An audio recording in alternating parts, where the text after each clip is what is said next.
In less than a decade, the United States went from shipping almost no natural gas to Europe to becoming its single largest supplier. That number is not a projection, not a target. It is what already happened. 0.5 billion cubic feet per day in 2016, 15 billion cubic feet per day in 2025. That is a 30-fold increase in under 10 years. No country in the history of global energy markets has ever scaled an export operation that fast. Not Saudi Arabia, not Russia, not Qatar.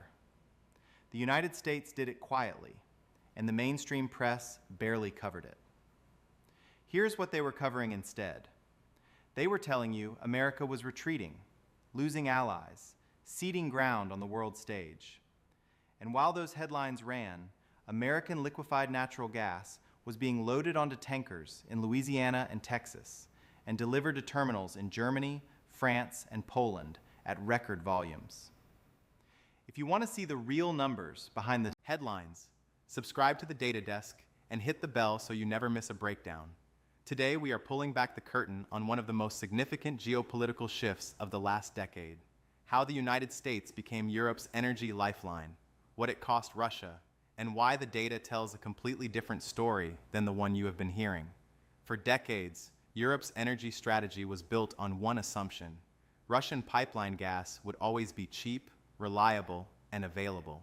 At its peak, Russia supplied roughly 40% of all natural gas consumed across the European Union.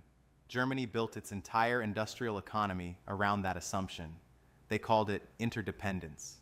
The data called it a vulnerability. In 2021, Europe imported 155 billion cubic meters of Russian gas via pipeline.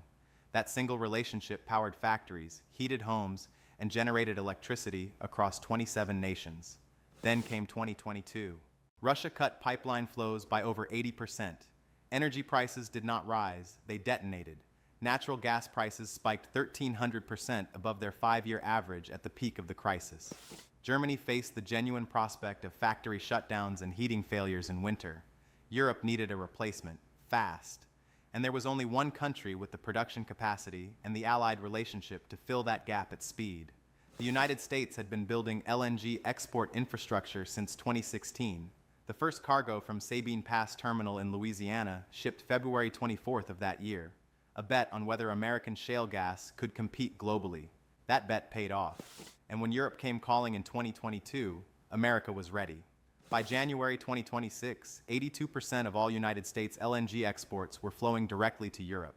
The continent Russia spent decades locking into dependency was now signing long-term contracts with American suppliers and building new import terminals to take even more. That single statistic rewrites 30 years of energy geopolitics. Russia built Nord Stream 1, Nord Stream 2, the Brotherhood Pipeline, Turk Stream, hundreds of billions in infrastructure, decades of leverage, rendered strategically irrelevant in under 4 years by American tankers crossing the Atlantic. No treaty, no summit, no declaration, just tankers, just contracts, just the relentless logic of supply meeting demand, and America having both the product and the infrastructure to deliver it. In part 2, we go deeper. How fast did U.S. export capacity actually grow? Which European nations made the biggest pivot away from Russia? And what does the data say about where this is heading next? The speed of America's LNG buildout is not just impressive, it is historically unprecedented.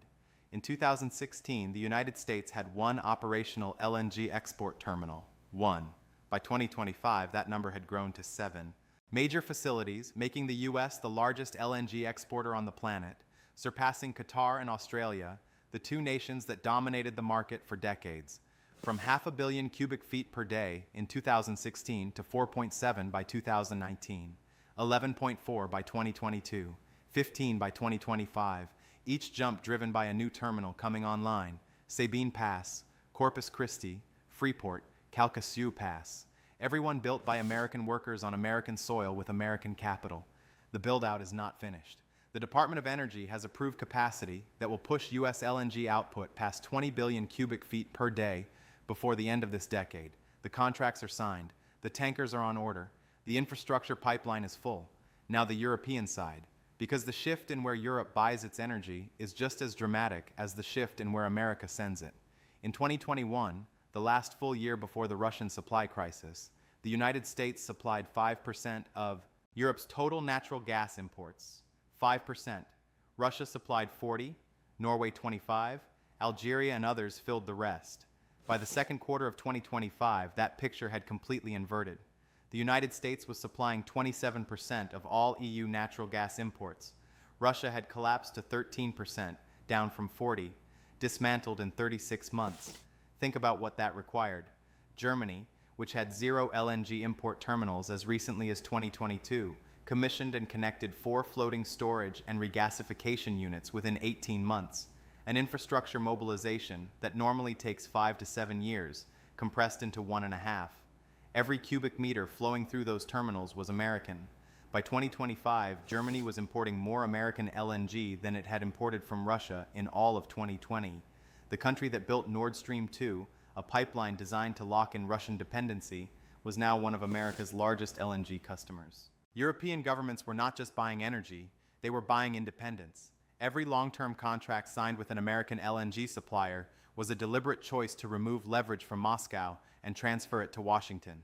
That is not analysis. That is what European energy ministers said publicly in committee testimony through 2023 and 2024. France signed long-term supply agreements with American producers. Poland's Orlen Group locked in multi-year contracts with U.S. exporters. The Netherlands restructured its import mix to prioritize American supply. Country by country, terminal by terminal, the map was being redrawn. U.S. LNG exports to Europe jumped 26% in March 2026 compared to March 2025. 26% growth on top of an already record baseline. In Part 3, we look at what this cost Russia and what it means for American strategic leverage across Europe going forward. Russia built its entire post-Soviet foreign policy on one instrument: energy. Not military alliances, not trade agreements, not diplomatic soft power, energy. The ability to turn a valve and watch European governments recalculate their positions overnight. For 20 years it worked, then the data stopped cooperating. Russian energy export revenue in 2022 was $218 billion. By 2023, it dropped to $157 billion.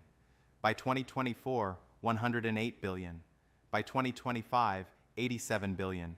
A 60% collapse in 3 years, not from sanctions alone, from the market simply routing around Russia. That revenue funded 30 to 40% of the Russian federal budget every year. When it collapsed, the consequences hit Moscow's ability to sustain military operations, maintain domestic subsidies, and project influence across its near abroad. The arithmetic of Russian foreign policy changed because American LNG changed the market. Russia could not redirect its pipeline gas to Asia when Europe stopped buying. Pipelines are fixed infrastructure. They go where they were built to go. The power of Siberia pipeline to China exists, but its capacity is a fraction of what Russia pumped to Europe. Liquefied natural gas can be redirected. Pipelines cannot. Russia invested hundreds of billions building pipeline infrastructure for European customers. That infrastructure cannot be repurposed. It cannot be rerouted. It sits in the ground depreciating as European terminals fill with American LNG instead. This is what stranded infrastructure looks like at geopolitical scale. The sunk cost of Russia's entire European energy strategy, measured in steel and compressor stations and decades of construction, became worthless the moment Europe found an alternative. America provided that alternative. Energy is not just commerce, it is influence. When a country depends on you for fuel that heats its homes and powers its factories, the relationship is structural. Europe understood this with Russia for 30 years. The dynamic has simply changed direction. American LNG exporters are signing 15 and 20-year supply contracts with European utilities, not spot cargoes. Long-term strategic commitments that tie European energy security to American production capacity for a generation. 20-year contracts mean 20 years of revenue certainty for American producers. 20 years of European governments with a direct economic interest in stable American energy policy. That is leverage. Quiet, structural, durable leverage that does not make headlines, but shapes alliance relationships at a fundamental level. Long-term contracts signed between U.S. exporters and European buyers between 2022 and 2025 exceeded $150 billion in committed future revenue. European money, committed to American energy for the next 2 decades. In Part 4, we close the data file, expansion plans already approved, NATO implications, and what the full picture tells us about American energy dominance going into 2030. The story does not stop at 2025. The infrastructure already approved and under construction tells you exactly where this is heading. The trajectory is not leveling off. It is accelerating. The United States has 6 major LNG export projects in advanced stages of construction or final approval. Plaquemines LNG, Port Arthur LNG, Lake Charles, Corpus Christi Stage 3. Combined, they add 12 to 15 billion cubic feet per day before 2030. Total U.S. LNG export capacity pushes past 30 billion cubic feet per day within this decade. 15 billion cubic feet per day today, 21 by 2027, 28 by 2029, 30 plus by 2030. Every step on that line is a terminal already permitted, already funded, already under active construction, not a forecast, a construction schedule. Current total EU natural gas consumption runs approximately 40 billion cubic feet per day. The United States alone, by 2030, will have the physical capacity to supply 75% of everything Europe burns. That is not dependence. That is a structural ceiling on how much leverage any rival supplier can ever hold over Europe again. The NATO dimension is rarely discussed, but it is significant. Energy security became a formal NATO priority at the 2022 Madrid summit. The communiqué explicitly identified supply diversification as a collective defense objective. American LNG is not just a commercial product in that framework. It is alliance infrastructure. When Poland builds a new LNG terminal, it is a defense decision. When Germany signs a 20-year contract with an American exporter, it is removing a coercion instrument from a hostile power. The energy map and the security map are now the same map. One more number puts this in full perspective. In 2021, Russia earned more from European energy sales than Ukraine's entire GDP. That revenue stream now runs at less than half its 2021 level and is still declining. American LNG did not just replace a commodity, it dismantled a funding mechanism. Every tanker crossing the Atlantic carries more than liquefied natural gas. It carries the data point that rewrites the narrative. America did not retreat from Europe. America became indispensable to Europe in the most measurable way possible. The mainstream coverage missed this story because it does not fit the decline framework. But the data does not care about narratives. 30-fold export increase, 60% Russian revenue collapse, 150 billion in long-term contracts, 82% of American LNG flowing to European terminals. Read those numbers. See the world differently. America is not losing Europe. America is Europe's energy foundation.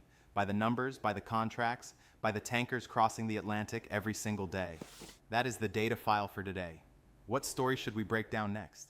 Drop it in the comments, and we will see you in the next data file.